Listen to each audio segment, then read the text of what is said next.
sari narsalarga obzor qilishga ulgurmadim to'g'risi. Obzorim ham chala bo'ldi. Endi hozir tushuntirib o'tib ketaman, qanaqa ishlashini sizlarga. Вообще прекрасно ishlaydi.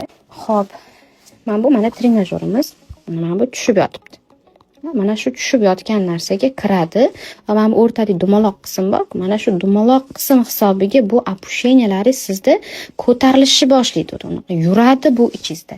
Ichida bu sizni ko'tarib beradi opusheniyalaringiz. Aynan tushib qolgan opusheniyalar mana shu orqali ko'tariladi. Sizga to'g'ri, voy men unaqaman-ku, voy men bunaqaman-ku deyishingiz mumkin.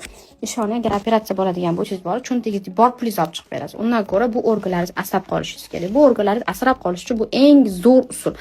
Qarang, tем более vashim shkarniy, juda ham chiroyli ishlangan. Bu trenajyorni shunchaki o'zini qingib qilib qo'yganingiz bilan nimadir o'zgarib qolmaydi. Yoki qanaqadir bir chudesniy narsa bo'lib qolmaydi. Albatta bu bilan qilinish kerak bo'lgan o'zini metodikalari bor. Bekorga bu korobkachaning ichida bizada